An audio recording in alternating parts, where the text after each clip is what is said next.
दोस्तों, आज आप सुनेंगे शर्लक होम्स सीरीज की अगली कहानी the adventure of the Wisteria Lodge Hindi में। तो आइए शुरू करते हैं कहानी। सन 1892 के मार्च महीने के आखिरी दिनों का ये एक उदास और धूल भरा दिन था। मैं और होम्स उस समय लंच कर रहे थे जब होम्स को एक टेलीग्राम मिला। उसने उसी समय उसका जवाब भी लिख दिया था।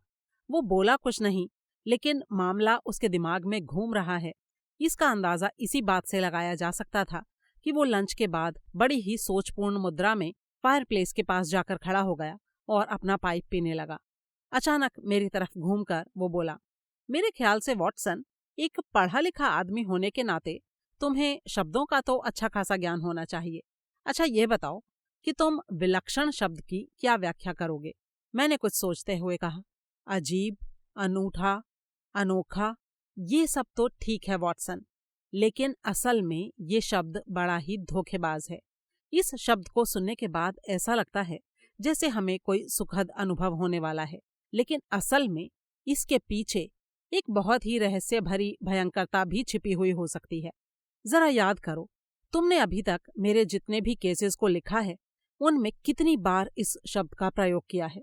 तुम्हें फौरन इस बात का एहसास हो जाएगा कि जहां हम किसी की प्रतिभा के लिए विलक्षण शब्द का उपयोग करते हैं, वहीं दूसरी तरफ किसी के अपराध को भी विलक्षण कह देते हैं। तुम्हें वो लाल बाल वाले व्यक्ति का केस तो याद होगा ही। हाँ, मुझे याद है, मैंने कहा। तुमने उसमें जरूर लिखा होगा कि वो एक विलक्षण केस था, लेकिन हकीकत में वो क्या था? डकैती की एक नाकामयाब कोशिश।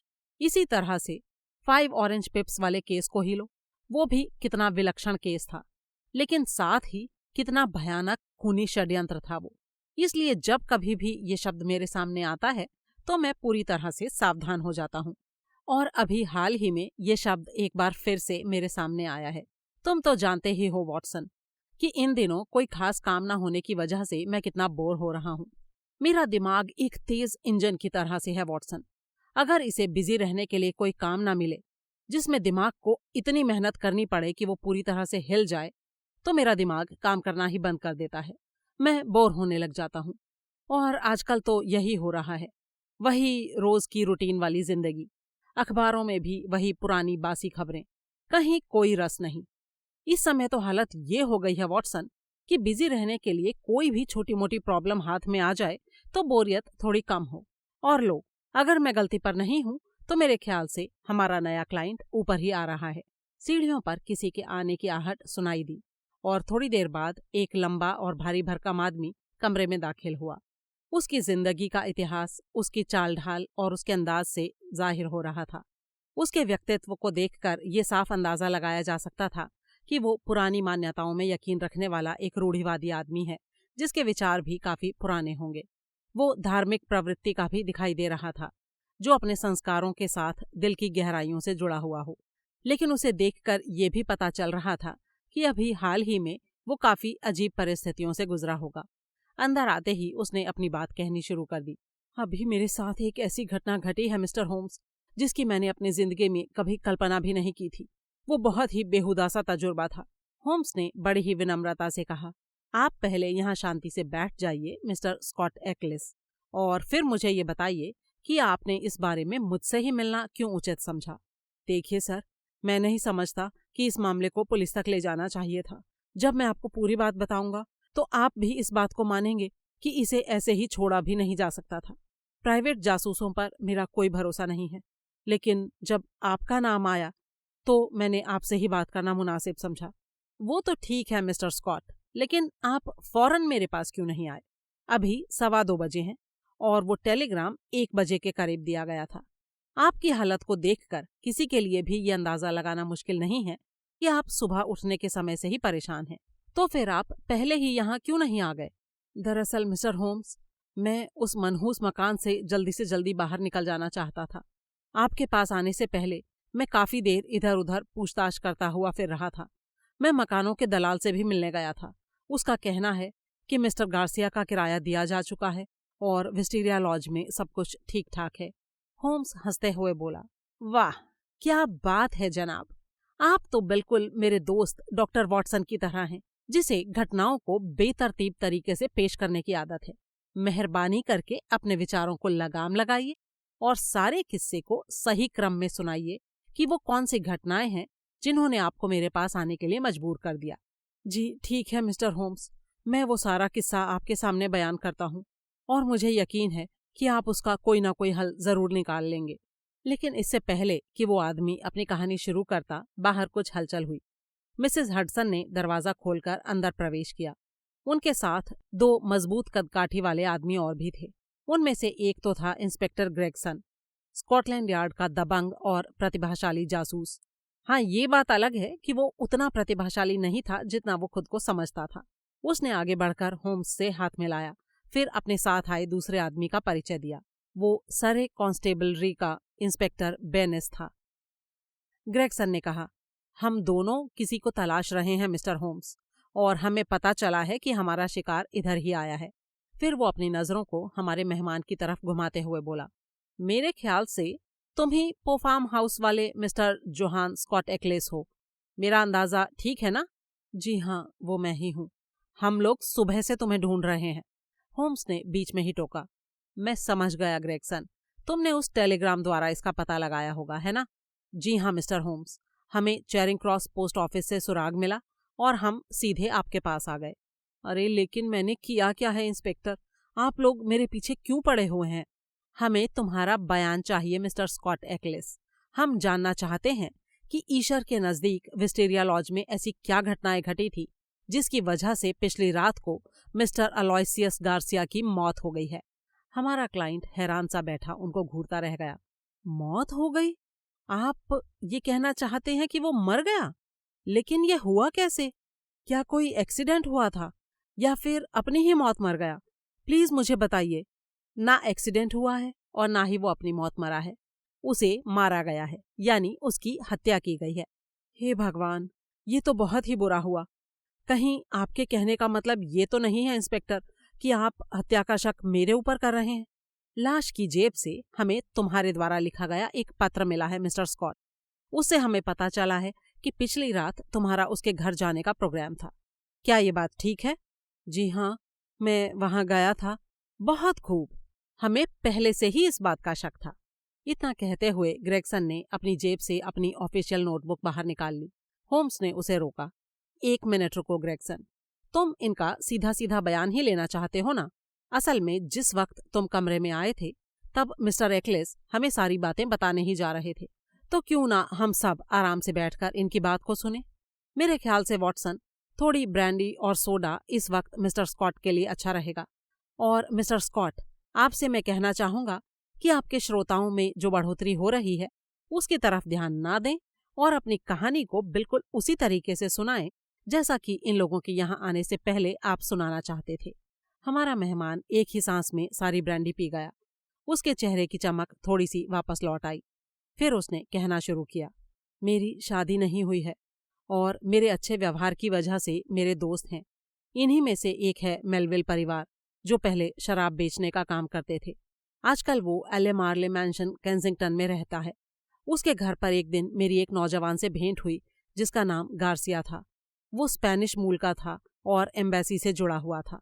काफी अच्छी इंग्लिश बोलता था। मैंने अपनी जिंदगी में पहले कभी इतना सुसंस्कृत और खूबसूरत इंसान नहीं देखा था। जल्दी ही हम लोगों में दोस्ती हो गई। पहले ही मुलाकात में वो मुझे पसंद करने लगा था और मुलाकात के दूसरे दिन वो मुझसे मिलने मेरे घर आ गया। बातों ही बातों में उसने मुझे अपने घर विस्टीरिया लॉज में कुछ दिन बिताने का न्योता दिया। आप तो जानते ही हैं कि विस्टीरिया लॉज ईशर से 2 मील दूर है। मैं पिछली शाम उससे मिलने के लिए ईशर पहुंच गया। वहां पहुंचने से पहले ही बातों बातों में वो मुझे अपने घर के सदस्यों के बारे में बता चुका था। उसके साथ उसका एक वफादार नौकर भी था जो उसी के देश का रहने वाला था और उसकी ज़रूरतों का पूरा ध्यान रखता था। इसके अलावा उसके पास एक खाना बनाने वाला था जो बहुत ही बढ़िया खाना बनाता था। ये रसोइया उसे किसी यात्रा के दौरान मिला था। बहरहाल एक दिन मैं अचानक उसके घर पहुंच गया। विस्टीरिया लॉज ईशर के 2 मील साउथ में है। ये इमारत काफी विशाल थी और सड़क से थोड़ा हटकर थी। इमारत के आगे एक घुमावदार रास्ता था जिसके किनारों पर ऊंची घनी झाड़ियां थीं। ये पुरानी सी खंडहर नुमा एक इमारत थी जिसे मरम्मत की सख्त जरूरत थी। जब मेरी कैब उस घुमावदार घास वाले रास्ते पर से होती हुई इमारत के पुराने से दरवाजे के सामने जाकर रुकी तो मुझे अपनी बुद्धि पर शक होने लगा कि मैं किसी ऐसे आदमी के घर कैसे आ गया जिसे मैं कुछ दिन पहले तक जानता तक नहीं था। उसने खुद दरवाज़ा खोला और अच्छी तरह मेरा स्वागत किया। फिर उसका नौकर बड़ी ही बेरुखी के साथ मेरा बैग उठाकर बेडरूम की तरफ चल पड़ा। वहाँ का वातावरण मुझे बड़ा ही अजीब सा, गमगीन और निराशा भरा महसूस हो रहा था। खाना भी बस ऐसा ही था। हालांकि मेरे दोस्त ने मुझे खुश करने की पूरी कोशिश की, लेकिन मुझे साफ दिख रहा था कि उसका दिमाग कहीं और उलझा हुआ था। होम्स ने बीच में टोका, तुम्हें इस बात का अंदाजा कैसे हुआ कि तुम्हारे दोस्त का दिमाग कहीं और उलझा हुआ है? वो इसलिए सर, क्योंकि वो बोलना कुछ और चाहता था और बोल कुछ और जाता था। काफी कोशिश के बाद भी मैं समझ नहीं पा रहा था कि वो क्या कहना चाहता है। वो या तो लगातार मेज पर अपनी उंगलियों से तबला बजाता रहा या फिर दांतों से अपने नाखून काटता रहा। उसने ठीक से खाना भी नहीं खाया और ऊपर से उस खामोश और मनहूस नौकर की उपस्थिति मुझे और भी ज्यादा बुरी लग रही थी। उस वक्त कई बार मेरे दिमाग में ये ख्याल आया कि कोई बहाना बनाकर घर लौट जाऊं, लेकिन न जाने क्यों मैं ऐसा नहीं कर सका और ना चाहते हुए भी मुझे वहां रुकना पड़ा। यहाँ पर मुझे एक बात याद आ रही है। हो सकता है आप दोनों पुलिस ऑफिसर्स को अपनी तहकीकात के दौरान उससे कुछ मदद मिल सके। हालांकि उस वक्त मैंने उस बात पर कोई ध्यान नहीं दिया था। खाना खाने के बाद नौकर ने मेरे दोस्त को एक कागज दिया था। उसे पढ़ने के बाद वो और भी ज्यादा परेशान सा हो गया था और चुपचाप होकर बैठ गया था और बहुत ज्यादा सिगरेट पर सिगरेट पीने लगा था। वो अपने ही विचारों में डूबा हुआ था और उसने मुझे ये नहीं बताया था कि उस कागज में क्या लिखा है। 11 बजे के करीब मैं अपने बेडरूम की तरफ चला और मुझे उस मनहूस माहौल से छुटकारा पाने की बड़ी खुशी हो रही थी। कुछ देर बाद वो मेरे कमरे में आया। उस वक्त कमरे में अंधेरा था। उसने मुझसे आकर पूछा कि क्या मैंने घंटी बजाई थी। मैंने इनकार किया तो वो माफी मांगता हुआ वापस चला गया। उसने मुझे ये भी बताया कि रात का 1 बज चुका था। उसके बाद मैं सो गया। अब मैं आपको जो बात बता रहा हूँ वो सबसे ज्यादा हैरानी वाली बात है। जब मेरी आंख खुली तो दिन काफी चढ़ आया था। मैंने अपने रिस्ट वॉच पर नजर डाली। पूरे 9 बज रहे थे, जबकि मैंने खास तौर पर कह दिया था कि मुझे 8 बजे तक जगा दिया जाए। इस बात पर मुझे बहुत तेज गुस्सा आ गया। मैंने नौकर को बुलाने के लिए घंटी बजाई, लेकिन कोई जवाब नहीं मिला। मैंने कई बार घंटी बजाकर नौकर को बुलाना चाहा, लेकिन एक बार भी कोई जवाब नहीं आया। फिर मुझे लगा कि शायद घंटी काम नहीं कर रही है। मैं फौरन उठा और जल्दी जल्दी कपड़े पहनकर तैयार हुआ। फिर बड़े गुस्से में नीचे पहुंचा ताकि नौकर को गर्म पानी के लिए बोलूं। लेकिन जब मैंने देखा कि नीचे कोई नहीं है तो मैं एकदम हैरान रह गया। मैंने हॉल में जाकर जोर जोर से चिल्लाना शुरू कर दिया, लेकिन कोई नहीं आया। फिर मैंने एक एक कमरे में ढूंढा, लेकिन सारे के सारे कमरे एकदम खाली थे। पिछली रात को गार्सिया ने मुझे अपना बेडरूम दिखाया था। मैंने वहीं जाकर दस्तक दी। वहां भी मुझे कोई जवाब नहीं मिला। दरवाजे का हैंडल घुमाकर मैं अंदर पहुंचा तो मैंने क्या देखा कि बेडरूम खाली था और पलंग को देखकर साफ साफ अंदाजा लगाया जा सकता था कि रात में उसके ऊपर कोई नहीं सोया था। बाकी लोगों के साथ गार्सिया खुद भी गायब था। विदेशी दोस्त, विदेशी नौकर, विदेशी रसोइया, सभी लोग रात ही रात में न जाने कहाँ गायब हो गए थे। विस्टीरिया लॉज में ये मेरे साथ एक बहुत ही अजीबोगरीब घटना घटी थी। इतना कहकर एक्लिस चुप हो गया। होम्स ने बड़ी ही विचारपूर्ण मुद्रा के साथ अपने हाथों को आपस में रगड़ा और बोला, ये बात तो माननी ही पड़ेगी कि आपके साथ घटी ये घटना वाकई बहुत ही विचित्र है। अच्छा, उसके बाद आपने क्या किया? मैं उस वक्त बहुत गुस्से में था मिस्टर होम्स। पहले तो मुझे लगा कि मुझे किसी बहुत ही बेहुदा किस्म के मजाक का शिकार बनाया गया है। मैंने फौरन अपना सामान पैक किया और पीछे हॉल के दरवाजे को जोर से बंद करके अपना बैग हाथ में लिए ईशर की तरफ रवाना हो गया। मैं सीधा एलन ब्रदर्स के यहाँ पहुंचा, जो उस इलाके में प्रॉपर्टी के सबसे बड़े दलाल हैं। मुझे पता चला कि उन्हीं की मार्फत वो इमारत किराए पर दी गई थी। तब मुझे इस बात का ख्याल आया कि सिर्फ मुझे बेवकूफ बनाने के लिए इतनी सारी जहमत कोई क्यों उठाएगा। इस सब के पीछे जरूर कोई और मकसद रहा होगा। और उसी वक्त मेरे दिमाग में ये बात भी आई कि शायद मकान का किराया ना देने के कारण वो लोग इस तरह से भाग गए हों। जब मैंने ये बात दलाल को बताई तो उसने मुझे बताया कि उन्होंने किराया तो एडवांस में ही जमा करा दिया था। मुझे कुछ समझ नहीं आया। उसके बाद मैं शहर लौट आया और सीधा स्पेनिश एम्बेसी पहुंचा। वहां गार्सिया को कोई भी नहीं जानता था। उसके बाद मैं मेलविल के घर गया, जिसके घर पर गार्सिया से मेरी मुलाकात हुई थी। उसकी बातों से मुझे पता चला कि वो गार्सिया के बारे में मुझसे भी कम जानता था आखिर जब मुझे आपकी तरफ से अपने टेलीग्राम का जवाब मिला तो मैं यहाँ आ पहुंचा, क्योंकि मुझे पता चला था कि आप इस तरह के पेचीदा केसों को हल करने में बहुत ही बड़े एक्सपर्ट हैं। और इंस्पेक्टर, आपने जो बताया कि एक हत्या हो गई है और आप मेरी कहानी को मेरे खिलाफ इस्तेमाल कर सकते हैं, उसके लिए मैं आपको यकीन दिलाकर कहता हूँ कि मैंने आपको सब कुछ एकदम सच बताया है। इस किस्से के बारे में मैं इसके अलावा और कुछ भी नहीं जानता। मैं नहीं जानता कि उस आदमी की हत्या कैसे हुई। अपनी तरफ से मैं कानून की पूरी मदद कर रहा हूँ।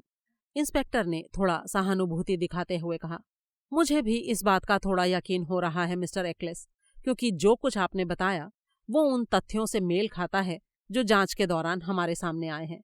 अच्छा, जरा ये बताइए कि डिनर के दौरान जो कागज गार्सिया को दिया गया था उसका क्या हुआ? क्या आपको उस बारे में कुछ पता है? जी हाँ, मुझे मालूम है। उसने उस कागज की गोली जैसी बनाकर फायरप्लेस में फेंक दी थी। आपका इस बारे में क्या विचार है मिस्टर बेनेस? ग्रेगसन ने अपने साथ वाले आदमी से पूछा। इंस्पेक्टर बेनेस की आंखें बहुत ही चमकीली थीं। उसके गाल सेब के जैसे लाल थे।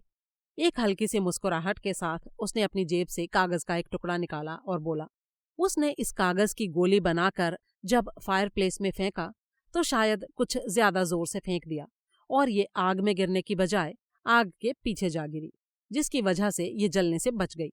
सुनते ही होम्स मुस्कुराया और बोला, इसका मतलब है कि तुमने उस जगह की काफी अच्छी तरह से तलाशी ली है जो इस पुर्जे को ढूंढ लिया। आप बिल्कुल ठीक कहते हैं मिस्टर होम्स। मैं अपने काम को बड़ी ही बारीकी से करता हूँ। क्या मैं इसे पढ़कर सुनाऊं मिस्टर ग्रेगसन? हाँ, जरूर। ये क्रीम कलर का एक साफ कागज है जिस पर कोई वाटरमार्क नहीं है। इसे किसी बड़े कागज में से एक छोटी कैंची से काटा गया है। इसे 3 बार मोड़ने के बाद जामुनी गोंद से चिपकाया गया था। इस पर काफी जल्दी से संदेश लिखकर किसी चपटी चीज से दबाया गया है। संदेश मिस्टर गार्सिया के नाम है, जो इस प्रकार है, हमारे अपने रंग, हरा और सफेद, हरा खुला सफेद बंद, मुख्य सीढ़ियां गलियारा सा, 7वां दाएं, हरी बनात, प्रभु रक्षा करे, टी। इसके बाद बेनेस ने अपनी बात जारी रखते हुए कहा, ये किसी औरत के हाथ की लिखावट है जिसे पैनी नोक वाले पेन से लिखा गया है, लेकिन पता किसी दूसरे पेन से लिखा गया है या फिर किसी दूसरे आदमी ने उसे लिखा है, क्योंकि ये लिखावट कुछ मोटी है। होम्स ने उसे गौर से देखा और फिर बोला, ये तो बड़ा ही विचित्र संदेश है। जितनी बारीकी से आपने इसका निरीक्षण किया है मिस्टर बेनेस, उसके लिए मुझे आपको बधाई देनी चाहिए। वैसे मैं इसके अंदर एक मामूली सा पॉइंट और जोड़ देता हूँ। इस पुर्जे पर जो अंडाकार शेप बनी है, ये शायद कोई स्टैंप है और जिस कैंची से इसे काटा गया है वो आगे से थोड़ी मुड़ी हुई है, शायद नाखून काटने वाली कैंची हो। ये 2 किनारों का तिरछापन इसी बात को साबित करता है। ये सुनकर बेनेस मुस्कुरा दिया। होम्स ने ग्रेगसन से सवाल किया, तुमने मुझे ये अभी तक नहीं बताया ग्रेगसन कि मिस्टर गार्सिया के साथ क्या हुआ और उसके नौकर चाकर एकदम से कहाँ गायब हो गए। ग्रेगसन ने बताया, मिस्टर गार्सिया की लाश आज सुबह उसके घर से 1 मील दूर ओक्स शॉट कॉमन में पाई गई। उसका सिर किसी वजनी चीज की चोट से बुरी तरह कुचल दिया गया था। ये लाश एक बहुत ही निर्जन जगह पर थी जहां दूर दूर तक कोई मकान नहीं है। ऐसा लगता है कि उसके ऊपर पीछे से हमला किया गया था और हमलावर उसके मर जाने के बाद भी उस पर वार करता रहा था। बहुत ही भयानक ढंग से यह हत्या की गई है। लाश के आसपास कहीं कदमों के कोई निशान नहीं मिले, ना ही कोई ऐसा सुराग हाथ लगा जिससे मुजरिम का कुछ पता लगाया जा सके। मिस्टर स्कॉट ने कहा, उसके इस भयानक अंत को सुनकर मुझे वाकई बहुत अफसोस हो रहा है, लेकिन मेरा इस मामले से कोई लेना देना नहीं है। फिर उसकी हत्या के साथ आप मेरा नाम क्यों जोड़ रहे हैं? क्योंकि उसकी जेब से आपके द्वारा लिखी वो चिट्ठी बरामद हुई है जिसमें आपने उसे लिखा था कि कल रात आप उससे मिलने के लिए आएंगे, और कल रात ही उसकी हत्या हो गई।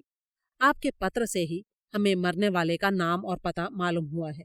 सुबह 9 बजे के बाद हम लोग उसके घर पहुंचे और हमें वहां कोई नहीं मिला। आगे इंस्पेक्टर बेनेस ने बताया, उसके बाद मैंने ग्रेगसन को तार भेजा ताकि वो लंदन में आपकी तलाश करें। इस बीच मैंने विस्टीरिया लॉज की छानबीन की और उसके बाद मैं शहर आकर मिस्टर ग्रेगसन से मिला और अब हम दोनों आपके सामने हैं। अब मेरा ख्याल है कि हमें आगे की कार्रवाई शुरू कर देनी चाहिए। आप हमारे साथ पुलिस स्टेशन चलिए और वहां हम आपका बयान लेंगे। मुझे पुलिस स्टेशन चलने में कोई एतराज नहीं है इंस्पेक्टर, लेकिन जाने से पहले मैं मिस्टर होम्स से इतना जरूर कहना चाहूंगा कि मैं उनका बड़ा नाम सुनकर ही उनके पास आया था और मुझे पूरी उम्मीद है कि वो सच्चाई का पता लगाने में कोई कसर बाकी नहीं छोड़ेंगे। होम्स ने बेनिस से कहा, मुझे उम्मीद है इंस्पेक्टर बेनिस कि आपको मेरे साथ काम करने में कोई एतराज नहीं होगा। अरे ये तो मेरी खुशकिस्मती है मिस्टर होम्स कि मुझे आपके साथ काम करने का मौका मिल रहा है, होम्स ने सवाल किया। इतना तो मैं समझ ही गया हूँ इंस्पेक्टर बेनिस कि आप बड़े ही प्रोफेशनल और अच्छे तरीके से इस केस की तहकीकात कर रहे हैं। मैं ये जानना चाहता हूँ कि क्या आपको कोई ऐसा सुराग मिला है जिससे इस बात का ठीक ठीक पता लग सके कि हत्या किस वक्त हुई थी? हत्या 1 बजे से पहले हुई है मिस्टर होम्स। कितनी देर पहले ये कुछ कहा नहीं जा सकता, क्योंकि 1 बजे बारिश शुरू हो गई थी और उससे पहले हत्या की जा चुकी थी। स्कॉट बीच में ही चिल्लाते हुए बोला, अरे ये तो असंभव है। 1 बजे तो उसने बेडरूम में मुझसे बात की थी। मैं दावे के साथ कह सकता हूँ कि वो उसी की आवाज थी। होम्स ने धीरे से मुस्कुराते हुए कहा, हैरानी की बात तो है, लेकिन नामुमकिन नहीं है। ऊपर से देखने पर तो ये केस ज्यादा पेचीदा नहीं लगता, लेकिन फिर भी इसमें कई नए और दिलचस्प पहलू हैं। वैसे इंस्पेक्टर बेनिस, अपनी जांच पड़ताल के दौरान क्या आपको कागज के इस पुर्जे के अलावा कोई और सबूत भी मिले हैं? इंस्पेक्टर ने गौर से होम्स को देखा और फिर बोला, 1-2 खास चीजें हैं। मैं पहले पुलिस स्टेशन में अपना काम निपटा लूं, फिर उसके बाद मैं उन चीजों के बारे में आपसे मशवरा जरूर करूंगा। मैं हर वक्त आपकी मदद के लिए तैयार हूँ, शर्लक होम्स ने कहा और फिर उसने मिसेस हडसन को बुलाने के लिए घंटी बजाई। उनके आने पर उसने उनसे कहा, मिसेस हडसन, जरा इन सज्जनों को बाहर तक पहुंचा दीजिए और किसी लड़के के हाथ ये तार भिजवा दीजिए। वो जवाब के लिए 5 शिलिंग भी देगा। मेहमानों के जाने के बाद हम लोग काफी देर चुपचाप बैठे रहे। होम्स बड़ी ही गंभीरता से न जाने क्या सोच रहा था। अचानक वो मेरी तरफ घूमा और बोला, अच्छा तुम बताओ वॉटसन, इस हत्या के बारे में तुम्हारा क्या विचार है? मैंने जवाब दिया, मुझे तो यही लगता है कि मरने वाले के नौकर किसी न किसी रूप में इस हत्या से जुड़े हुए हैं और कानून से बचने के लिए ही वो अचानक गायब हो गए हैं। इस बात में तो कोई शक नहीं है वॉटसन, लेकिन सवाल ये पैदा होता है कि अगर वो दोनों नौकर उसकी हत्या के षड्यंत्र में शामिल थे, तो उन्होंने हत्या के लिए वही रात क्यों चुनी, जबकि उनके यहाँ एक मेहमान आया हुआ था?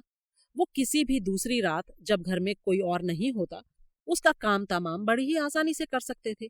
फिर उन्होंने उसे मारने के लिए जानबूझकर वही रात क्यों चुनी, जिससे उनके पकड़े जाने की संभावना बढ़ जाए? लेकिन फिर वो वहां से भागे क्यों होंगे? मैंने सवाल किया। हाँ, ये सवाल भी तुमने ठीक किया कि वो भागे क्यों, लेकिन इसके साथ ही एक और जबरदस्त तथ्य भी है वॉटसन, और वो तथ्य है हमारे क्लाइंट स्कॉट एक्लिस का वो बयान, जिसके बारे में तुम्हारी भी यही राय है कि वो बयान आश्चर्यजनक होने के बावजूद सच्चा है। उस बयान के साथ जो तथ्य हमारे हाथ लगे हैं, उनकी रोशनी में अगर एक अनुमान लगाया जाए तो हो सकता है कि हम सच्चाई के बिल्कुल करीब जाकर खूनी को पकड़ पाएं। इतना तो तुम्हें मानना ही पड़ेगा वॉटसन कि इस सारे मामले को किसी भी किस्म का मजाक समझना तो नामुमकिन है, क्योंकि आगे के घटनाक्रम के मुताबिक एक हत्या हो जाती है, लेकिन स्कॉट एक्लेस को विस्टेरिया लॉज में निमंत्रित करना उद्देश्यहीन बिल्कुल नहीं लगता। हम इस सारे मामले की एक एक कड़ी को जोड़ते हुए चलते हैं। उस नौजवान स्पेनिश गार्सिया और स्कॉट एक्लेस की इस अचानक दोस्ती के पीछे कोई ना कोई कारण जरूर होना चाहिए। वो गार्सिया ही था जिसने दोस्ती का हाथ पहले बढ़ाया। उसी ने स्कॉट एक्लेस से मुलाकात के अगले ही दिन उससे संपर्क स्थापित किया, जो कि लंदन के दूसरे कोने में रहता है। उसके बाद उसने उसे ईशा आने की दावत भी दे दी और उसे स्कॉट से मंजूर भी करवा लिया। सवाल ये पैदा होता है कि वो स्कॉट से क्या चाहता था, स्कॉट से उसका कौन सा मतलब हल होता था। अब मुझे तो इस आदमी में कोई खास आकर्षण नजर नहीं आता। कोई हाजिर जवाब किस्म का मजाकिया आदमी भी ये नहीं लगता है। फिर गार्सिया को अपने दूसरे परिचित आदमियों के मुकाबले में इस आदमी में ऐसी क्या खास बात नजर आई जो उसके उद्देश्य की पूर्ति कर सकती थी? उसने इसे ही क्यों चुना, इसे ही अपना दोस्त क्यों बनाया और इसे ही वहां क्यों बुलाया? इस सब कारण से मुझे एक ही खूबी नजर आती है, और वो ये कि स्कॉट एक इज्जतदार और पारिवारिक इंसान है। ऐसा इंसान जिसकी बात दूसरे लोग ध्यान से सुनते हैं। मुझे यकीन है कि गार्सिया उसे किसी घटना का चश्मदीद गवाह बनाना चाहता था, ताकि जब वो किसी दूसरे के सामने उस घटना को सुनाए तो लोग उसके ऊपर यकीन कर लें।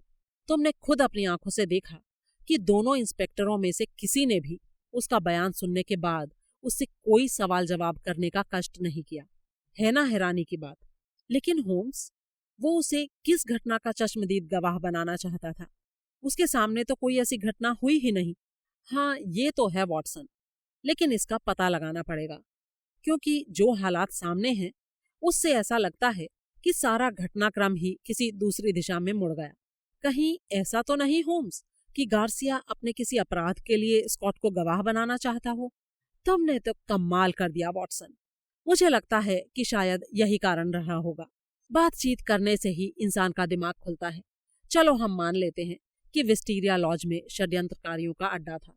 हम मान लेते हैं कि वहां जो कुछ भी होना था वो 1 बजे से पहले होना था।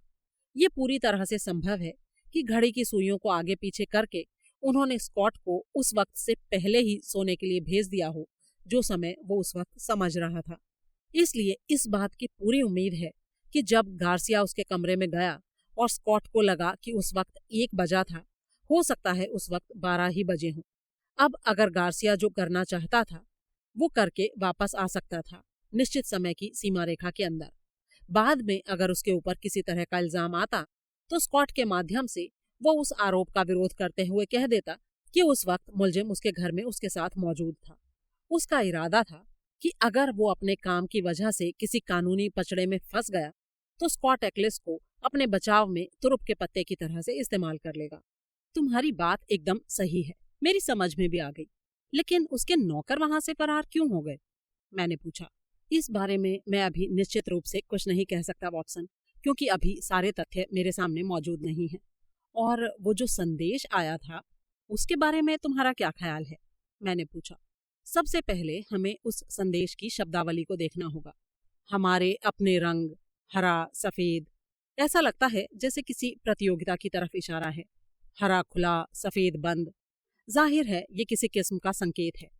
मुख्य सीढ़ियां, पहला गलियारा, 7वां दाएं, इन शब्दों से साफ पता चलता है कि किसी को गुप्त रूप से मिलने के लिए कहा जा रहा है, और वो मुलाकात निश्चित रूप से काफी खतरनाक भी है। वरना संदेश के अंत में ये ना लिखा होता कि प्रभु रक्षा करे, तो जाहिर है कि ये काफी खतरनाक मामला है। लेकिन क्योंकि हमारे पास अभी पता लगाने के लिए साधन बहुत कम है, इसलिए ज्यादा माथापच्ची करना बेकार होगा, और मेरे ख्याल से हमें थोड़ा आराम कर लेना चाहिए जब तक कि इंस्पेक्टर बेनेस हमें लेने नहीं आ जाता। इंस्पेक्टर के आने से पहले ही होम्स के भेजे हुए टेलीग्राम का जवाब आ गया। पढ़ने के बाद होम्स ने हंसते हुए उसे मेरी तरफ बढ़ा दिया। अब हम ऊंचे वर्ग के लोगों के समाज में दाखिल होने जा रहे हैं वॉटसन। उस टेलीग्राम में कुछ नाम और पते थे। Lord Harringby the Dingle, Sir George Ffolliott, Oxshott Towers, Mr Hynes JP, Purdey Place, Mr James Baker Williams, 14 Old Hall, Mr Henderson, Highgavel Road, Joshua Stone, Nether Walsling. Holmes ने मुझे बताया, अपनी गतिविधियों के क्षेत्र को छोटा रखने का ये सबसे आसान तरीका था।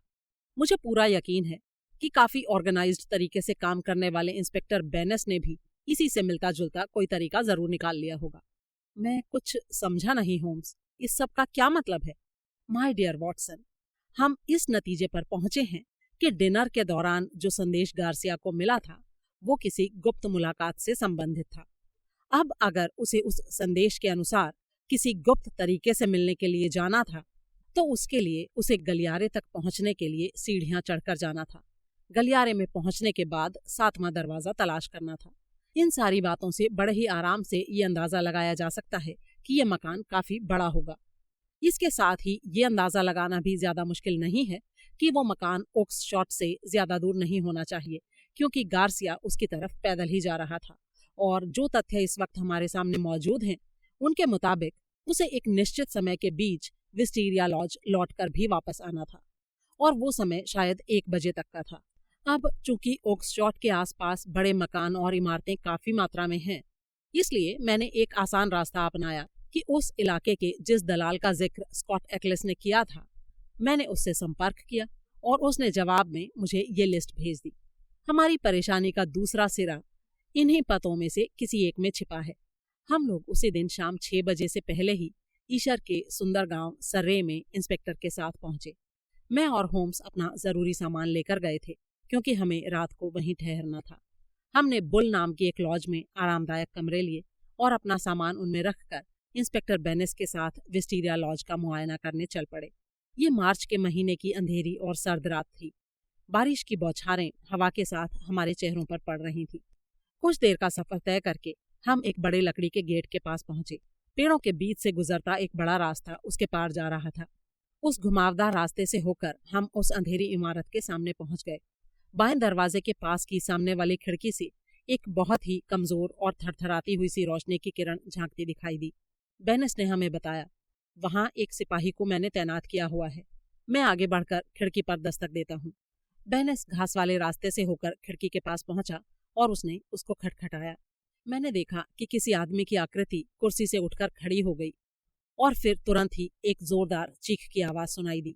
अगले ही पल एक डरे हुए से सफेद चेहरे और हाँफते हुए से पुलिस वाले ने आकर दरवाजा खोला।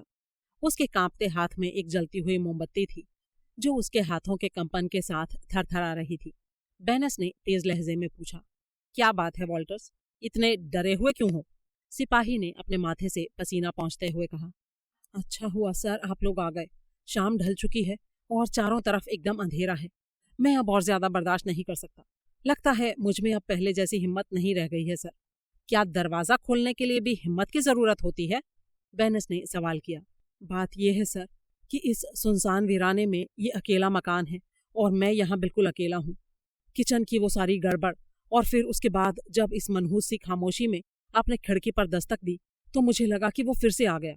फिर से आ गया? कौन फिर से आ गया? पता नहीं सर कौन शैतान था वो।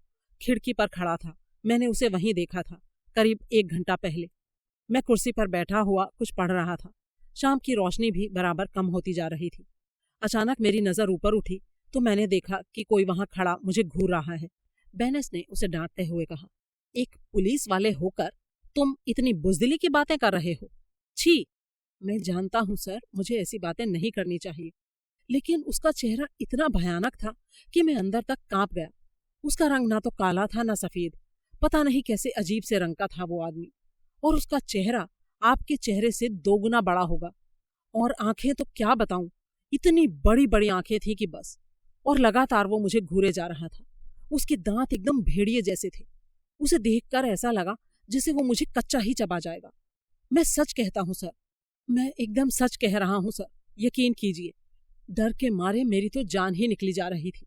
मुझे ठीक से सांस तक नहीं आ रही थी। मैं बिना हिले अपनी जगह पर ही बैठा रहा। उसके जाने के बाद मैं बाहर आया और मैंने आसपास की झाड़ियों में देखा, लेकिन भगवान की दया से वो मुझे कहीं नजर नहीं आया। बेनिस ने कड़े स्वर में कहा, अगर मुझे ये पता नहीं होता कि तुम एक भले इंसान हो वॉल्टर्स, तो मैं अभी तुम्हारे खिलाफ एक्शन ले लेता। कहीं ऐसा तो नहीं कि यहाँ के अकेलेपन से तुम इतने डर गए हो कि तुम्हें अजीब किस्म के डरावने दृश्य नजर आने लगे हों। होम्स ने अपनी जेब से एक छोटी टॉर्च निकालते हुए कहा, इस बात का फैसला अभी हो जाएगा इंस्पेक्टर। फिर उसने घास के मैदान का निरीक्षण किया। कोई तो आदमी यहाँ जरूर आया था बेनिस, जिसने शायद 12 नंबर का जूता पहना हुआ था। और अगर उसका शरीर पैर के अनुपात के अनुसार होगा तो वाकई वो किसी राक्षस जैसा ही होगा। तो फिर वो गया कहाँ? लगता है वो इधर की झाड़ियों में से होता हुआ सड़क की तरफ चला गया है। इंस्पेक्टर ने जवाब दिया, आप ठीक कहते हैं मिस्टर होम्स। वो चाहे जो कोई भी था और चाहे जिस भी इरादे से यहाँ आया था, लेकिन फिलहाल तो वो यहाँ से जा चुका है। इसलिए इसे छोड़कर हमें काम की बातें करनी चाहिए। अगर आपकी आज्ञा हो तो मैं आपको इस मकान का मुआयना करा देता हूँ। कई कमरों और बेडरूमों की जांच करने के बाद भी हमें कोई खास क्लू नहीं मिला। जाहिर था किराएदारों के पास ज्यादा सामान नहीं था और वो सारा सामान भी उन्होंने शायद किराए पर ही लिया हुआ था। वहां सिर्फ कुछ कपड़े ही मौजूद थे जिन पर मार्क्स एंड कंपनी की स्टैंप लगी थी। इंस्पेक्टर बेनिस ने पहले ही तहकीकात करके पता कर लिया था कि वो उस ग्राहक के बारे में इससे ज्यादा कुछ नहीं जानते थे कि उन्होंने नकद पैसा देकर माल खरीदा था। इसके अलावा तंबाकू के पाइप, कुछ नॉवल जिनमें से 2 स्पेनिश भाषा में थे, एक पुराना सा रिवॉल्वर और एक गिटार हमारे हाथ लगे। बेनिस ने कहा, अब आप किचन का भी मुआयना कर लीजिए। किचन मकान की पिछली साइड में बना था। वहां पर अंधेरा था और उसकी छत काफी ऊंची थी। एक कोने में घास का एक गद्दा सा बिछा हुआ था जिस पर शायद रसोइया सोता होगा।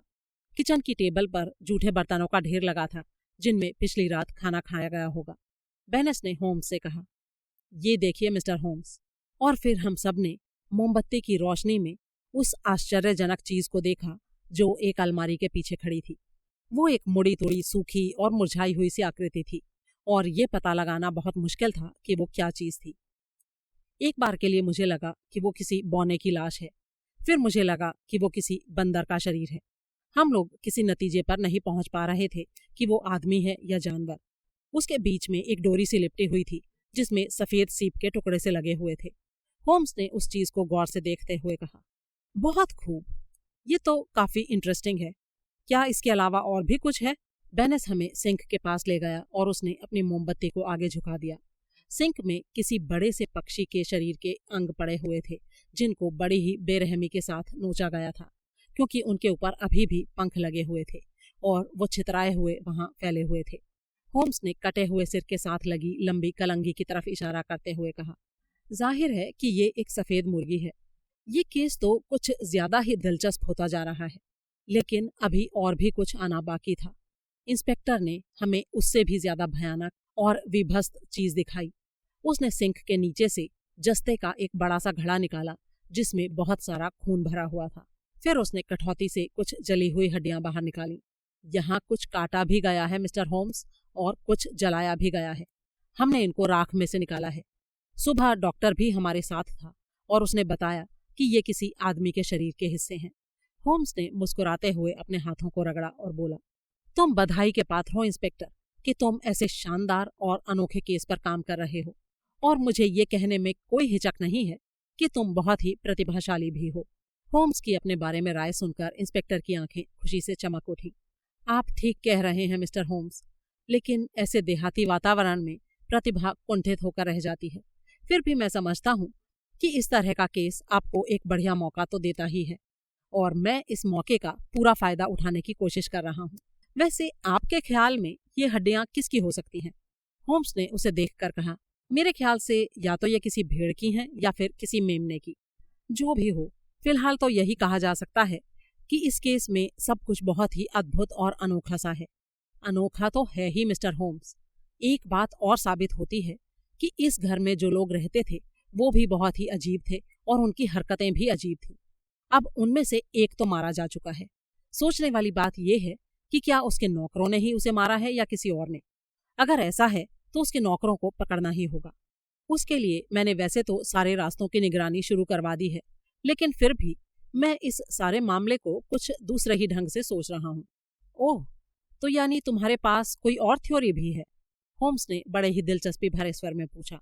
जी हाँ मिस्टर होम्स, मेरे पास है, लेकिन अभी मैं उसे जाहिर नहीं कर सकता क्योंकि उस पर मैं अकेले ही अपने ढंग से काम करना चाहता हूँ। मेरी बात का बुरा मत मानिएगा प्लीज। असल में बात यह है कि आप तो पहले ही काफी नाम कमा चुके हैं, और इसीलिए मैं इस केस को आपकी मदद के बिना अकेले ही हल करना चाहता हूँ, ताकि बाद में मैं कह सकूं कि इस केस को मैंने हल किया है। ये तो बहुत ही अच्छी बात है इंस्पेक्टर। तुम अपने रास्ते पर चलो और मैं अपने रास्ते पर चलता हूँ, लेकिन फिर भी अगर तुम्हें कभी भी किसी भी वक्त मेरी किसी भी मदद की जरूरत हो तो निस्संकोच तुम मेरे पास आ सकते हो। मेरा ख्याल है कि मुझे इस घर में जो देखना था वो मैंने देख लिया है। अब हम चलते हैं। फिर हम लोग वापस लॉज में आ गए। मुझे लग रहा था कि अब होम्स फटाफट इस केस को हल कर देगा और उसके बाद मुझे विस्तार से सारी बातें बताएगा। लिहाजा मैं इंतजार करने लगा, लेकिन मेरा इंतजार ही रह गया।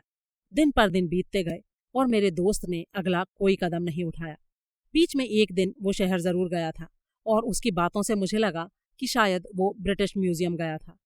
इसके अलावा उसने केस के बारे में मुझसे और कोई बात नहीं की। वो पूरा दिन खाली बैठता सोचता रहता या फिर लंबी सैर के लिए निकल जाता। वहां जाकर वो गांव के लोगों से बातें करता, हंसी मजाक करता।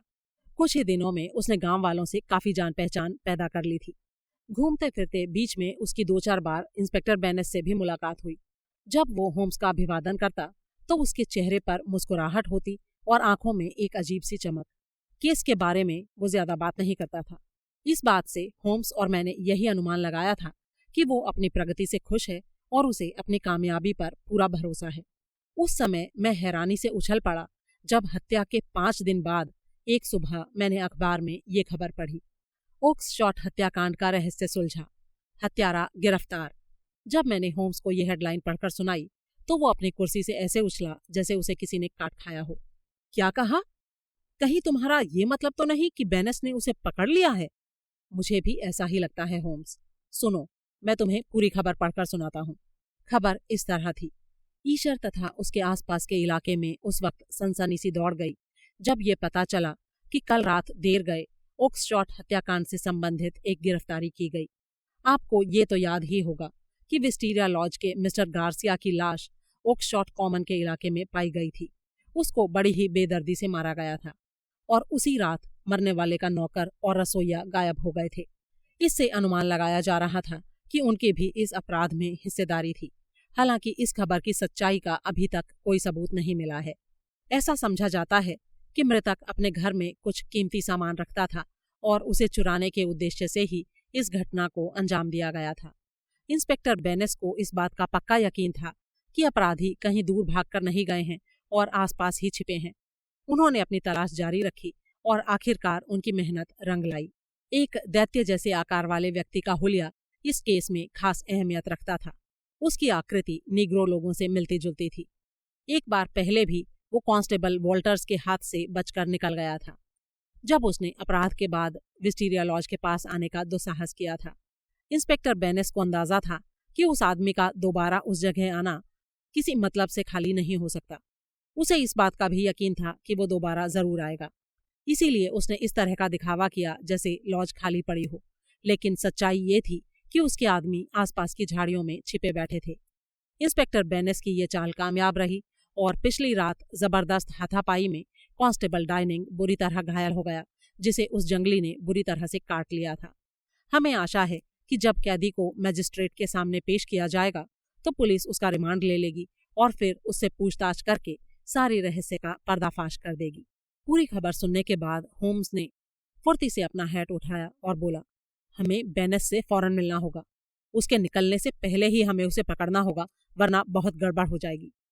हम फुर्ती से गांव की गलियों से गुजरते हुए उसके ठिकाने पर पहुंचे और जैसे कि हमें उम्मीद थी वो अपने घर से निकल ही रहा था। आपने अखबार में छपी खबर तो देख ही ली होगी मिस्टर होम्स, उसने कहा। हाँ इंस्पेक्टर, मैंने वो खबर देख ली है और इसीलिए मैं यहाँ पर आया हूँ कि मैं तुम्हें एक दोस्ताना चेतावनी देना चाहता हूँ। कैसी चेतावनी? देखो बेनेस, मैं इस केस का बड़ी ही गहराई के साथ अध्ययन कर रहा हूँ और मुझे नहीं लगता कि तुम सही दिशा में जा रहे हो। इसीलिए मैं चाहता हूँ कि जब तक तुम्हें पक्का यकीन ना हो जाए तब तक तुम आगे कोई कदम नहीं उठाओगे। आपकी सलाह के लिए शुक्रिया मिस्टर होम्स। लेकिन हम दोनों में ये बात पहले ही तय हो चुकी थी कि हम अपने अपने तरीके से काम करेंगे। तो ठीक है, फिर बाद में मुझे दोष मत देना कि ये क्या हो गया, होम्स ने उसे चेतावनी देते हुए कहा। बात दोष देने की नहीं है सर, मैं जानता हूँ कि आप मेरे भले के लिए ही सोच रहे हैं, लेकिन हर आदमी का अपना अपना नजरिया और तरीका होता है। आपका अपना तरीका है और मेरा अपना। फिर तो आगे तुमसे और कुछ कहने का कोई फायदा ही नहीं है इंस्पेक्टर बेनेस, होम्स ने उसे घूरते हुए कहा। लेकिन मैं आपसे कुछ भी छिपा नहीं रहा हूँ मिस्टर होम्स। जिस आदमी को हमने पकड़ा है वो एकदम जंगली और बहुत ही ज्यादा ताकतवर है, शैतान की तरह लड़ता है। उसने कांस्टेबल डाइनिंग का अंगूठा चबा ही डाला। अगर हमने उस पर काबू ना पा लिया होता तो वो शायद उसे मार ही डालता। वो अंग्रेजी का एक शब्द भी नहीं जानता, इसलिए हम बातचीत द्वारा उसे कुछ भी पूछ नहीं पा रहे हैं। क्या तुम्हारे पास इस बात का कोई सबूत है इंस्पेक्टर कि अपने मालिक का खून उसी ने किया है? मैंने आपको कहा ना मिस्टर होम्स कि हम दोनों का अपना अपना तरीका है और मैं अपने तरीके से काम कर रहा हूँ।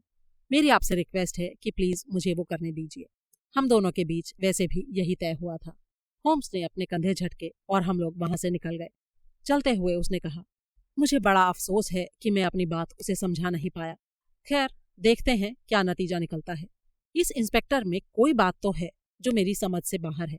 जब हम लॉज पहुंच गए तो होम्स ने मुझसे कहा, उस कुर्सी पर आराम से बैठ जाओ वॉटसन और मेरी बात को ध्यान से सुनो। मैं तुम्हें पूरी सिचुएशन समझाना चाहता हूँ क्योंकि आज रात मुझे तुम्हारी मदद की जरूरत है। शुरू में ये केस हमें जितना आसान लगा था, बाद में इसमें उतनी ही मुश्किलें पैदा होती चली गई हैं। अभी बीच की बहुत सारी कड़ियां गायब हैं जिनको हमें ढूंढना है। हम वापस उस संदेश पर जाते हैं जो गार्सिया को उसकी मौत की रात खाने की टेबल पर दिया गया था।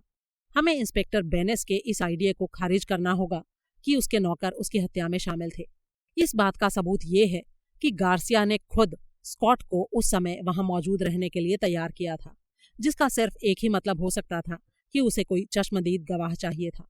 इसका मतलब है कि वो खुद गार्सिया था, जिसका कोई खास उद्देश्य था, और निश्चित रूप से ये उद्देश्य आपराधिक था, जिसके चक्कर में उस रात वो मारा गया। अब सवाल ये उठता है कि उसकी जान कौन ले सकता है। जाहिर है वो आदमी जिसके विरुद्ध वो अपराध करने जा रहा था। अब हम गार्सिया के नौकरों के गायब होने के कारण को भी समझ सकते हैं। वो दोनों उसके उस अनजाने अपराध में सहयोगी थे। अगर गार्सिया अपने काम को कामयाबी के साथ निपटाकर लौट आता तो उस इंग्लिश मेहमान की गवाही सारे संदेहों को दूर कर देती और सारा मामला ठीक ठाक निपट जाता। लेकिन वो मामला कुछ ज्यादा ही खतरनाक था। इसलिए ये तय किया गया कि अगर गार्सिया निश्चित समय सीमा के अंदर लौटकर वापस नहीं आता तो ये मान लिया जाए कि उसकी जान कुर्बान हो चुकी है। ऐसी हालत में उसके दोनों साथियों को अपनी जगह से हटकर किसी दूसरी जगह पर पहुंच जाना था, ताकि वो पुलिस की तहकीकात से बच सकें और अपनी कोशिश को नए तरीके से शुरू कर सकें। अब तक की घटनाओं से यही तस्वीर उभर कर सामने आती है। लेकिन फिर उन दोनों में से एक नौकर लौटकर क्यों आया? मैंने सवाल किया। इस बारे में हम ये अंदाजा लगा सकते हैं वॉटसन कि वहां से भागने की जल्दी में कोई कीमती चीज या कोई जरूरी चीज वहां पर छूट गई, जिसको फिर से हासिल करने के लिए वो वहां आया था। उसकी इन हरकतों के पीछे मेरे ख्याल से इसके अलावा और कोई कारण नहीं हो सकता। अब अगले कदम के बारे में सोचो। अगला कदम भी उसी संदेश से जुड़ा है जो डिनर टेबल पर गार्सिया को मिला था।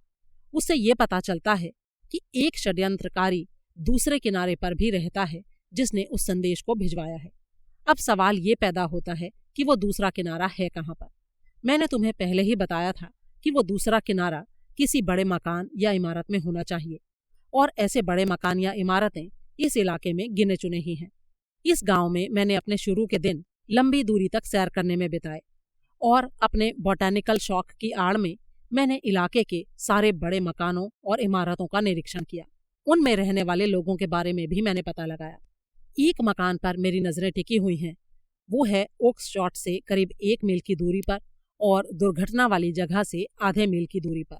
उस इमारत का नाम है हाईगेबल और उसमें रहने वाले का नाम है मिस्टर हैंडरसन। सारे लोगों की जांच पड़ताल करने के बाद मैं इस नतीजे पर पहुंचा हूं कि ये मिस्टर हैंडरसन बहुत ही अजीब किस्म का आदमी है, और वो अकेला ही नहीं, उसके घर में रहने वाली पूरी टोली ही अजीब है। मैं किसी बहाने जाकर उससे मिला भी था, लेकिन मुझे ऐसा लगा जैसे वो मेरे उद्देश्य के बारे में जानता हो। उसकी उम्र 50 के करीब है, गठीले शरीर का, एकदम चुस्त, और सिर के बाल स्लेटी रंग के सफेद हैं, लेकिन उसकी चाल हिरण जैसी है। वो कोई विदेशी है जो काफी समय तक किसी गर्म जगह में रहा है। उसकी रंगत पीली और थोड़ी कुम्हलाई हुई सी है, लेकिन उसका जिस्म फौलाद की तरह मजबूत है। मिस्टर लूकस नाम का उसका एक दोस्त और सेक्रेटरी भी है। वो भी विदेशी है, लेकिन उसका रंग चॉकलेट जैसा ब्राउन है। वो बड़े ही धूर्त किस्म का आदमी है। उसकी आंखें बिल्ली जैसी हैं, जैसे हर वक्त किसी शिकार को ढूंढ रही हूं। बस ये समझ लो वॉटसन कि मैंने ऐसा इंसान आज तक नहीं देखा। अब हमारे सामने विदेशियों की 2 टोलियां हैं, एक तो विस्टीरिया लॉज वाली और दूसरी जो हाईगेबल में है। मिस्टर हैंडरसन और उसका सेक्रेटरी दोनों ही एक दूसरे पर बहुत विश्वास करते हैं। हैंडरसन के 2 बच्चे हैं, दोनों लड़कियां हैं, एक 11 साल की और एक 13 साल की। मिस बर्नेट नाम की उनकी एक गवर्नेस है। ये अंग्रेज है और 40 साल की है। इसके अलावा एक और वफादार नौकर भी है। ये छोटा सा ग्रुप ही उस इमारत में रहने वाला परिवार है। हैंडरसन को सफर करने का बहुत शौक है। वो हमेशा कहीं ना कहीं जाता रहता है। अभी कुछ हफ्ते पहले ही वो 1 साल की लंबी गैरहाजिरी के बाद वापस लौटा है। काफी अमीर है और उसके घर में नौकर भी काफी हैं, जैसे जमींदारों या सामंतों के यहाँ होते हैं। ये सारी जानकारी मुझे गांव के लोगों ने दी है, और कुछ जानकारी मुझे एक ऐसे नौकर से मिली है जिसे हाईगेबल से नौकरी से निकाला जा चुका है। उसका नाम जोहन बार्नर है और पहले वो हाईगेबल में माली का काम करता था। उसके बादशाही मिजाज के मालिक ने गुस्से में आकर एक पल में खड़े खड़े ही उसे नौकरी से बर्खास्त कर दिया था। उसके ऐसे बहुत सारे दोस्त अभी भी हाईगेबल में नौकरी कर रहे हैं। मन ही मन वो अपने मालिक से चिढ़ते हैं, लेकिन नौकरी के डर के कारण खामोश रहते हैं। ये बड़े ही विचित्र लोग हैं। पूरा मकान 2 हिस्सों में बटा हुआ है। एक में नौकर रहते हैं और दूसरे में परिवार के लोग। दोनों हिस्सों के बीच इसके अलावा और कोई संबंध नहीं है कि हैंडरसन का खास नौकर जो खाना परोसता है इन दोनों हिस्सों के बीच संपर्क का काम करता है। गवर्नेस और बच्चे बगीचे के अलावा और कहीं नहीं आते जाते। हैंडरसन का सेक्रेटरी लूकस हर समय छाया की तरह उसके साथ लगा रहता है। नौकरों के बीच ये अफवाह फैली हुई है कि उनका मालिक किसी बात से बहुत ज्यादा डरा हुआ है। अपने मालिक के बारे में उस नौकर ने मुझे बताया कि वो दौलत के लिए अपनी आत्मा को भी बेच सकता है। कर्जदारों का पैसा लौटाता नहीं है। कहाँ से आया है, कौन है, कोई नहीं जानता। गुस्सा उसकी नाक पर बैठा रहता है। जब चाहे किसी भी नौकर को हंटर से पीटने लगता है। तब उसका सेक्रेटरी ही बीच बचाव करता है। अब इस सारी जानकारी की रोशनी में हम सिचुएशन को समझने की कोशिश करते हैं। हम इस बात को मान लेते हैं कि वो नोट इसी घर से भेजा गया था जिसमें गार्सिया को वो काम करने के लिए न्योता दिया गया था। स्पष्ट है कि उस काम की योजना पहले से ही बनी हुई थी।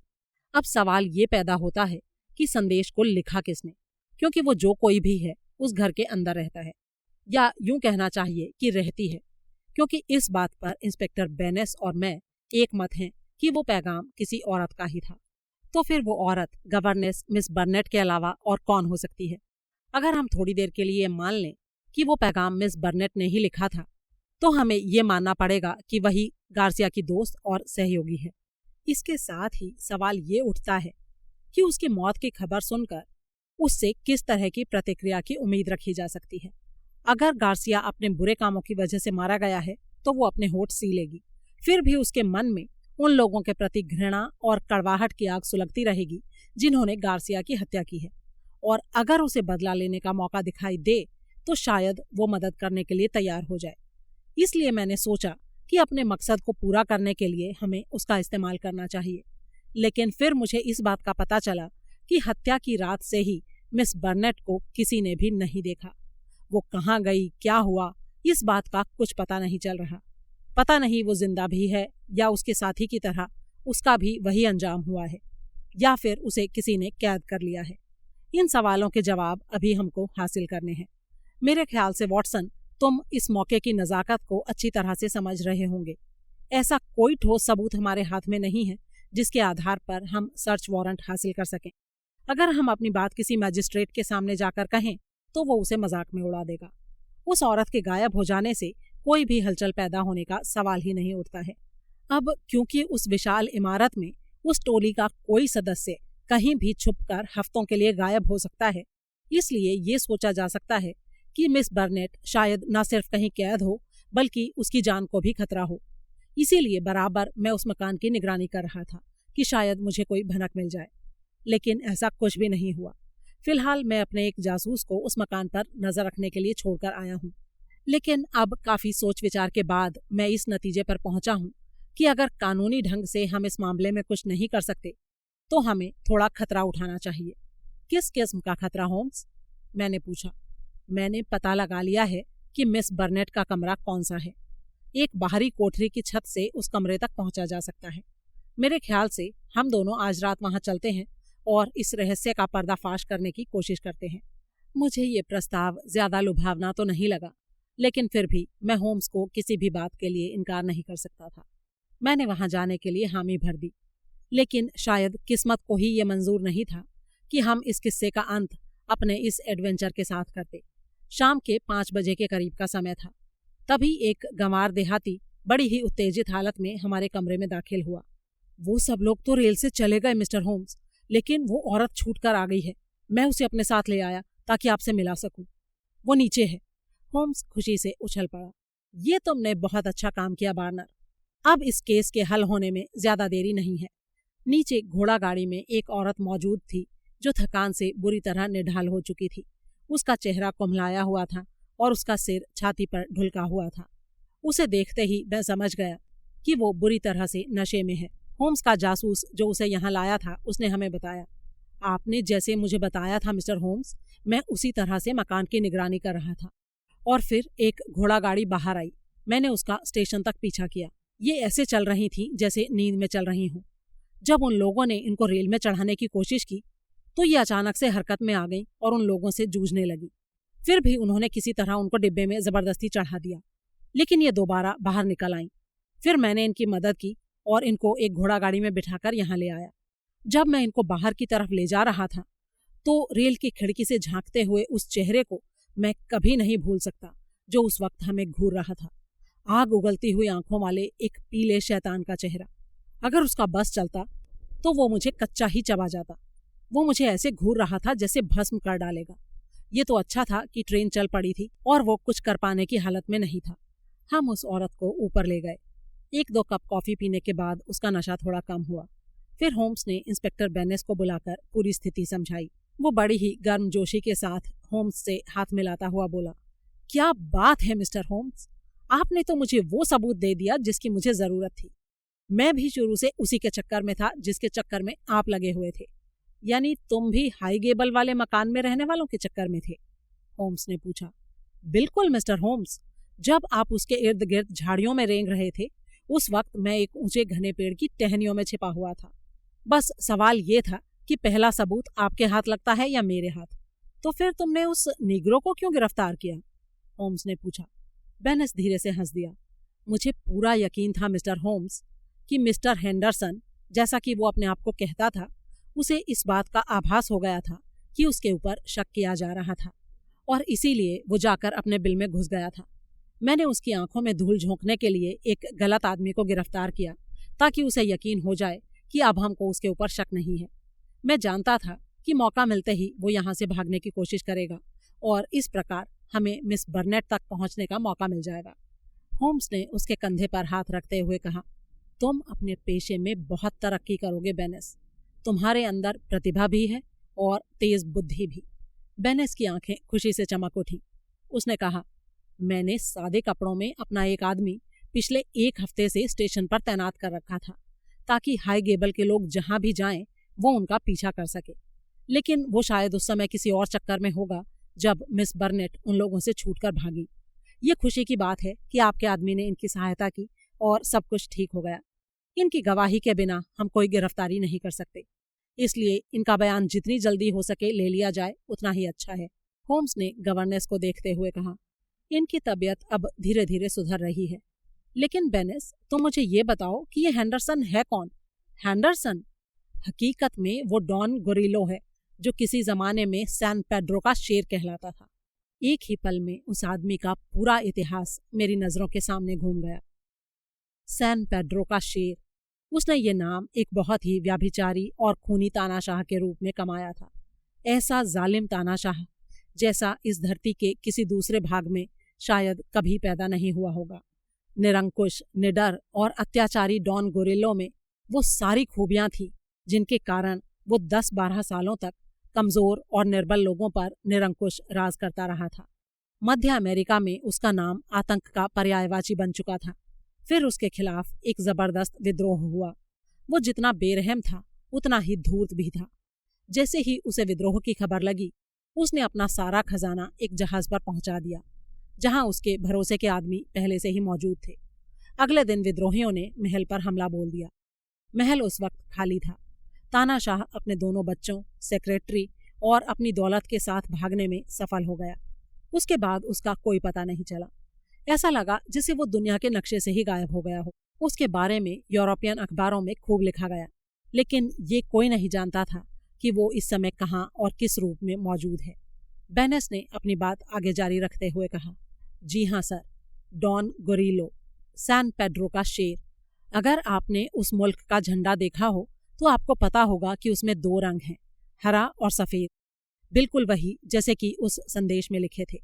वो अपने आप को हेंडरसन कहता था। जब मैंने उसकी पिछली जिंदगी के बारे में खोजबीन की तो मुझे ये सब पता चला।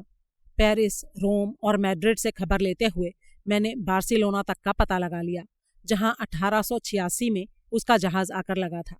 उसके देशवासियों की भी एक टोली उससे बदला लेने के लिए बड़ी लंबी मुद्दत से उसकी तलाश में घूम रही थी। अब इतने दिनों बाद जाकर कहीं उनकी मुराद पूरी हुई थी, क्योंकि अब वो उसका पता ठिकाना पा गए थे। इससे पहले कि इंस्पेक्टर आगे कुछ कहता, हमें मिस बर्नेट की आवाज़ सुनाई दी। वो अब उठकर बैठ गई थी और हमारी सारी बातें गौर से सुन रही थी। उसने कहा, उन लोगों ने उसका पता 1 साल पहले ही लगा लिया था सर। एक बार उसके ऊपर कातिलाना हमला भी किया गया था, लेकिन वो शैतान बच गया और इस बार के हमले में वो बहादुर और साहसी इंसान गार्सिया मारा गया, जबकि ये शैतान एक बार फिर से बच गया। लेकिन ये सिलसिला अब रुकेगा नहीं। अब कोई और आएगा। वो भी कामयाब नहीं हुआ तो फिर कोई और आएगा और तब तक आता रहेगा जब तक कि इंसाफ नहीं हो जाता। और ये बात उतनी ही अटल है जितना कि कल के सूर्य का उगना। होम्स ने उससे सवाल किया, लेकिन आप इस मामले में कैसे शामिल हो गई मिस बर्नेट? आप तो एक अंग्रेज महिला हैं। मुझे इसमें इसलिए शामिल होना पड़ा सर, क्योंकि इंसाफ पाने का कोई और तरीका नहीं था। मेरा असली नाम विक्टर डोराडी है। मेरे पति लंदन में सैन पेड्रो के मंत्री थे। वहीं उनकी मुलाकात मुझसे हुई थी। उसके बाद हमने शादी कर ली थी। इतना अच्छा आदमी मैंने कहीं नहीं देखा था। दुर्भाग्य से ये बात गुरीलों के कानों तक पहुंची कि इंग्लैंड में मेरे पति की प्रतिभा को काफी सराहा जा रहा है।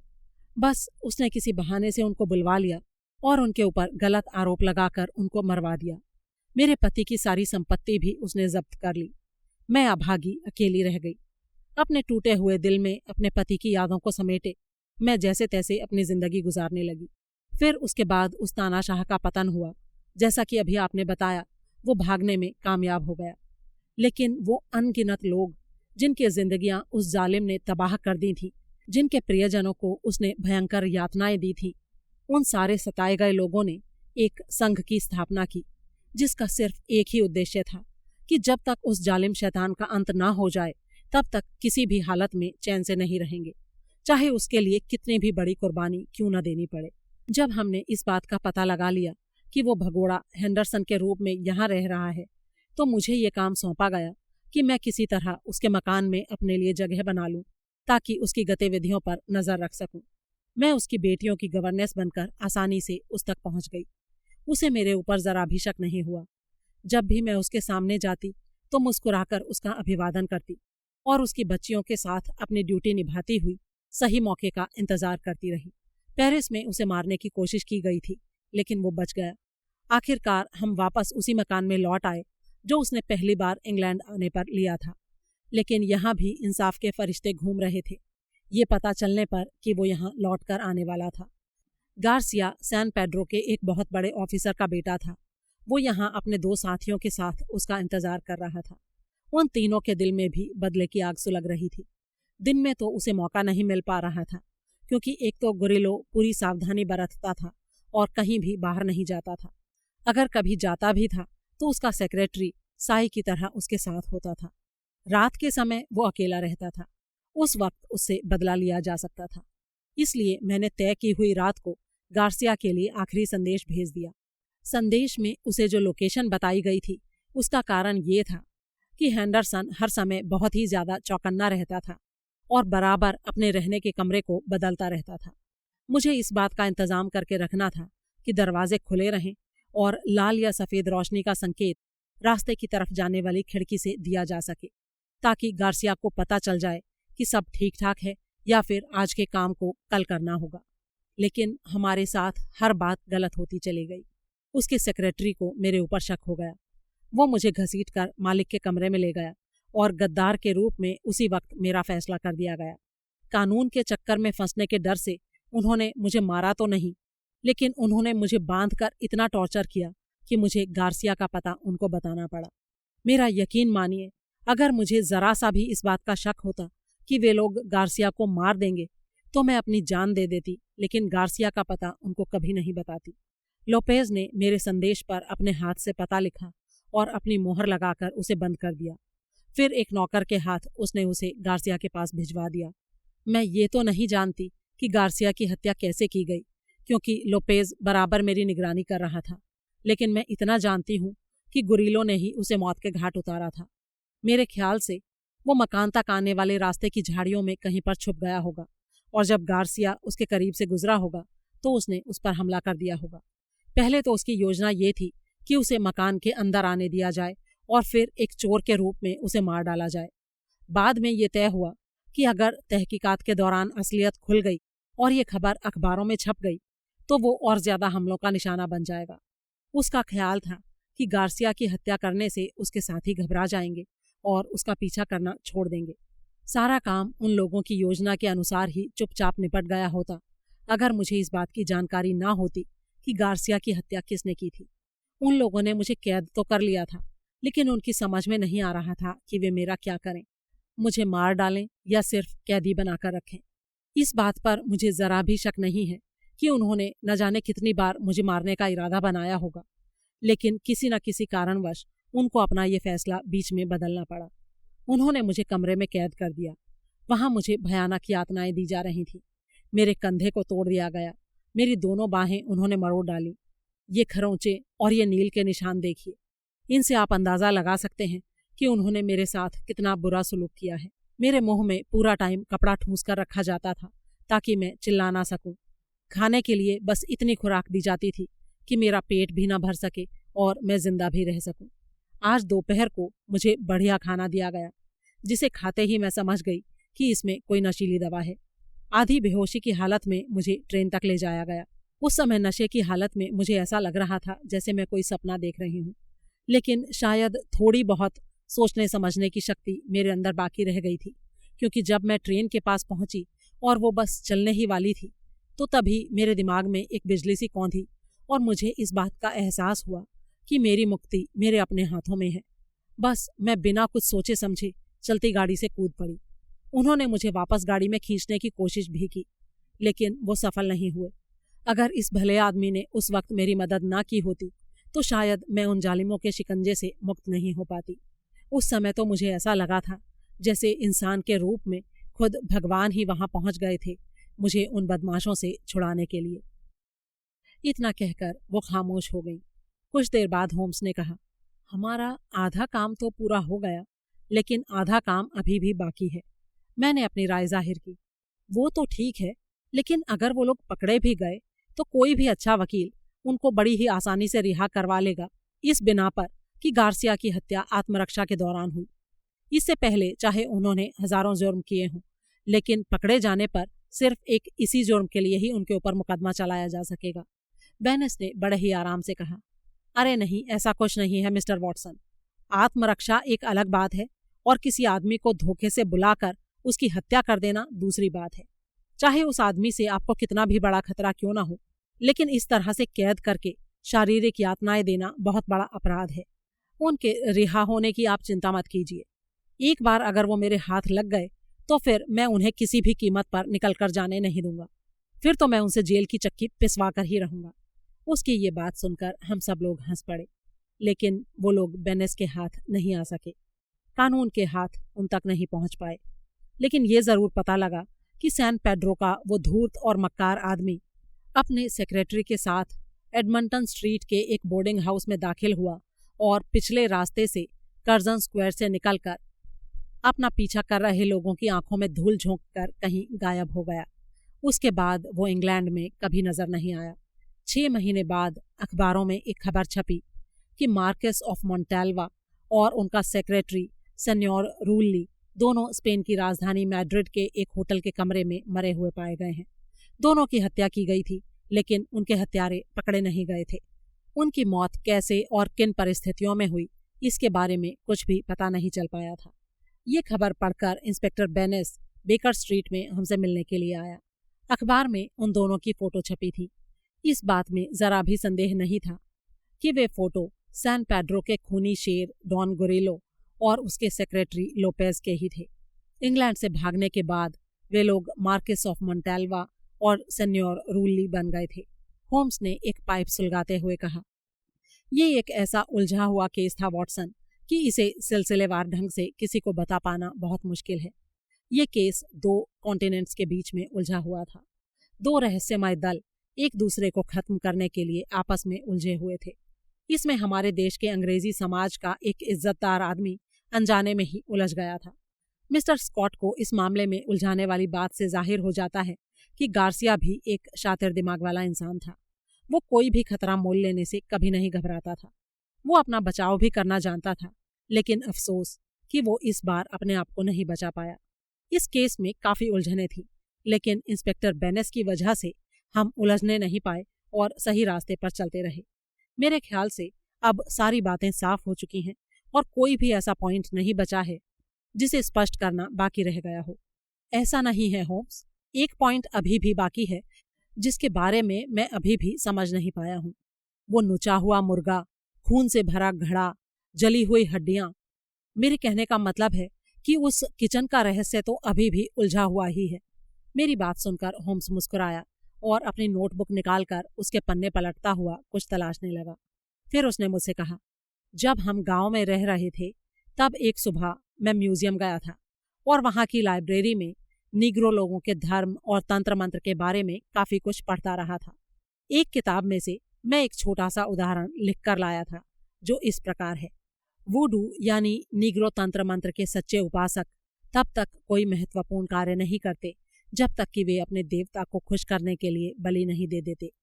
पहले वो बलि मनुष्य की दी जाती थी, लेकिन आजकल मुख्य रूप से जानवरों की बलि दी जाती है, जिसमें एक सफेद मुर्गा होता है जिसे जिंदा ही पंखों समेत नोचा जाता है, या फिर एक काली भेड़ होती है जिसका सिर काटकर उसके बाकी शरीर को जला दिया जाता है। इस बात से पता चलता है वॉटसन कि मध्य अमेरिका के हमारे जंगली दोस्त अपने संस्कारों में पूरी तरह से रूढ़िवादी थे। बहुत ही विचित्र बात है ये। जैसा कि मैंने तुमको पहले भी कहा था, विलक्षण शब्द देखने में अच्छा लगता है, लेकिन कई बार इसका अर्थ बहुत ही भयंकर भी होता है। मैं होम्स के तर्क से पूरी तरह सहमत था। दोस्तों, ये कहानी आपको कैसी लगी इसके बारे में अपनी राय कमेंट बॉक्स में ज़रूर शेयर करें और प्लीज़ वीडियो को ज़्यादा से ज़्यादा शेयर करना बिल्कुल ना भूलें। जल्दी ही एक और कहानी के साथ फिर मुलाकात होगी। तब तक के लिए अलविदा।